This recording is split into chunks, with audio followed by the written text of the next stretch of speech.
GSRTC કૌભાંડ બાબતે વિદ્યાર્થી નેતા યુવરાજસિંહ જાડેજાની પ્રેસ. જીએસઆરટીસી અંતર ભરતી કૌભાંડ સામે આવ્યું. જીએસઆરટીસીમાં સિગ્નલ ક્લાર્ક અને કંડક્ટરની નોકરી આપવાના બહાને કરાઈ લાખોની છેતરપિંડી.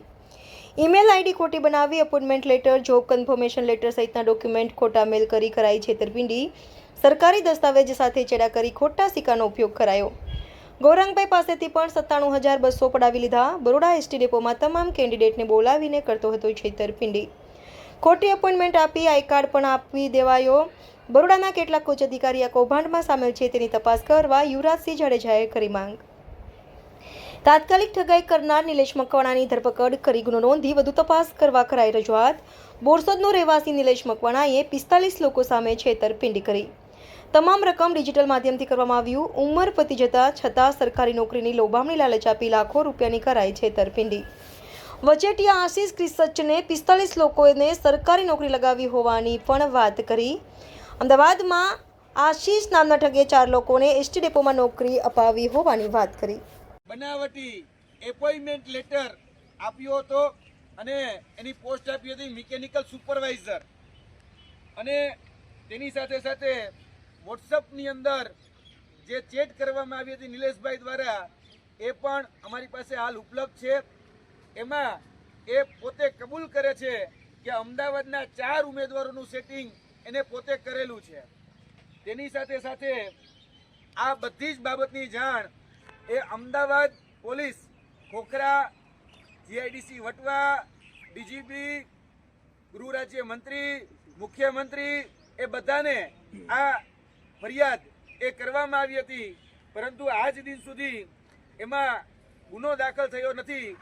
અને જોવા જઈએ તો આ પ્રકારે એમાં જે ઉમેદવારો હોય એને આઈ કાર્ડ જીએસઆરટીસીના નામે આ બનાવટી આઈ કાર્ડ છે, અને આ રીતે તમામ લોકોને આઈ કાર્ડ ઇસ્યુ કરવામાં આવતા હતા અને ઈમેલના માધ્યમથી કે રૂબરૂ બરોડા કચેરીએ બોલાવી અને આ પ્રકારે એની સાથે ઠગાઈ કરવામાં આવતી હતી.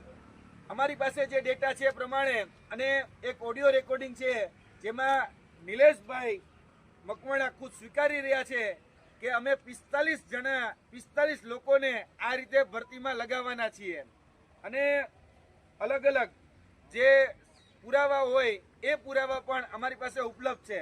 સાયન્ટિફિક પુરાવામાં વોટ્સઅપમાં થયેલી ચેટ, તેની સાથે સાથે ઓનલાઈન આ જે પૈસા છે જે ટ્રાન્ઝેક્શન થયું હતું એ ટ્રાન્ઝેક્શન એ ઓનલાઈન કરવામાં આવેલું હતું, અને જે ઓનલાઈન ટ્રાન્ઝેક્શન થયા છે એના પણ એવિડન્સ એ અમારી પાસે છે. જે બેંક એકાઉન્ટમાં પૈસા મોકલવામાં આવ્યા એ બેંક એકાઉન્ટની જો તપાસ કરવામાં આવે તો આની અંદર 45 કરતાં પણ વધારે લોકો જે આ કૌભાંડમાં સંકળાયેલા છે એવા લોકો સામે આવી શકે છે. ક્યાંક ને ક્યાંક એ પીડિત છે જે આવા લેભાગુ તત્વોથી ઠગાયેલા છે, છેતરાયેલા છે, પણ પોલીસ આની વિરુદ્ધ એ એફઆઈઆર શા માટે નોંધતી નથી એ મુખ્ય પ્રશ્ન છે. એટલે આ પ્રેસ કોન્ફરન્સના માધ્યમથી અમે ગૃહ રાજ્યમંત્રી હર્ષભાઈ સંઘવી તેમજ ગુજરાતના આદરણીય મુખ્યમંત્રી ભૂપેન્દ્રભાઈ પટેલને વિનંતી કરીએ છીએ કે તાત્કાલિક ધોરણે આની ઉપર એફઆઈઆર નોંધવામાં આવે. અમદાવાદની અંદર ક્યાં 4 લોકોને ખોટી રીતે નોકરી આપવામાં આવી એની તપાસ કરવામાં આવે. આ જે વ્યક્તિ છે જે ખોટી રીતે નોકરી આપી રહ્યા છે એ બરોડામાં કઈ પોસ્ટ ઉપર અને કઈ રીતે લાગ્યા છે એની તપાસ કરવામાં આવે, અને આ જે બેંક એકાઉન્ટ અમે આપીએ એ બેંક એકાઉન્ટની તપાસ કરવામાં આવે, જેથી કરીને કેટલા રૂપિયાના ટ્રાન્ઝેક્શન કોઈ કયા ઉમેદવાર દ્વારા કરવામાં આવ્યા એની પણ જાણ પડી શકે. અમારી પાસે વોટ્સએપ ચેટ ઉપલબ્ધ છે, ઓડિયો ઉપલબ્ધ છે, ઓનલાઈન ટ્રાન્ઝેક્શન ઉપલબ્ધ છે, સરકારી દસ્તાવેજ સાથે કરાયેલા જે ચેડા, જે એપોઇન્ટમેન્ટ લેટર જે બનાવટી આપવામાં આવ્યા એ પણ ઉપલબ્ધ છે. તેની સાથે સાથે સરકારી જે સ્ટેમ્પ હોય એ સ્ટેમ્પનો પણ અહીંયા ગેરઉપયોગ કરવામાં આવ્યો છે, તો એ પણ ક્યાંક ને ક્યાંક કાયદાકીય રીતે એ પ્રક્રિયા ખોટી છે. તો આની નિષ્પક્ષ તપાસ થાય અને જે પણ લોકો આમાં ઠગાણા છે એ તમામ લોકોને ન્યાય મળે એ હેતુસર અમે આ પ્રેસ કોન્ફરન્સનું આયોજન કરી રહ્યા છીએ. અને મારી સાથે જે પીડિત ગૌરાંગભાઈ છે એ આગળની વાત જે છે એ રજૂ કરશે. ગૌરાંગભાઈ.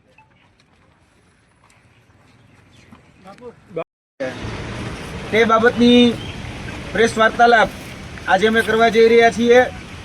આ પ્રેસ વાર્તાલાપમાં સૌપ્રથમ એવું લાગી શકે છે કે આમાં ભરતી કૌભાંડ થયું છે, છેતરપિંડી થઈ છે એવું લાગી શકે છે, પરંતુ આની જો ઊંડાણપૂર્વક અને નિષ્પક્ષતાથી જો તપાસ કરવામાં આવે તો આ ખૂબ મસ્ત મોટું કૌભાંડ છે. ફક્ત એક ભરતીને ધ્યાનમાં રાખીને નહીં, પરંતુ જોવા જઈએ તો ઘણી બધી ભરતીઓમાં આ પ્રકારે કૌભાંડ થયું હોવાની એ શંકા છે.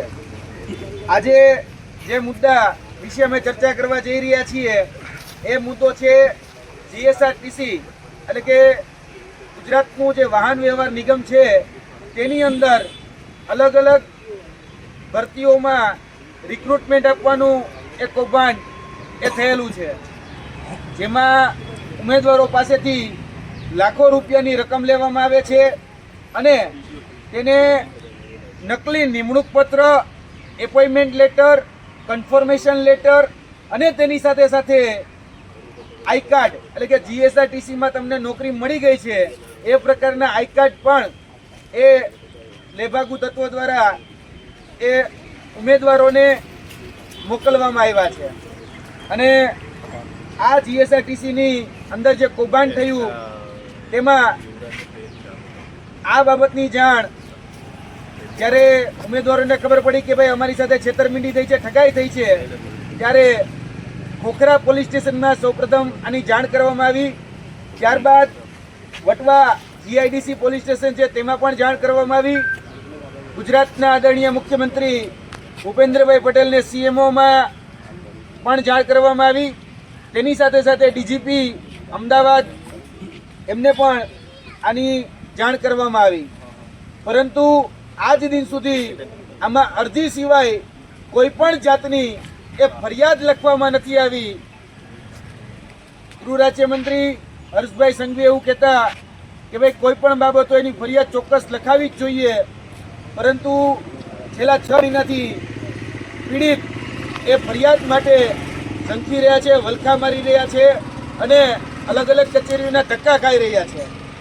આ જે જીએસઆરટીસીનું જે કૌભાંડ થયું તેમાં બોરસદના એક વ્યક્તિ છે નિલેશ મકવાણા, અને આ નિલેશ મકવાણાએ અલગ અલગ ઉમેદવારો પાસેથી અલગ અલગ રકમની ઉચાપાત કરી છે. મારી સાથે જે સાથી બેઠા છે ગૌરાંગભાઈ, એમની સાથે પણ 97,200 રૂપિયાની ઠગાઈ કરવામાં આવી છે, છેતરપિંડી કરવામાં આવી છે. જીએસઆરટીસીમાં ભરતી આપવાના નામે આ ઠગાઈ કરવામાં આવી છે. અને આ નિલેશભાઈ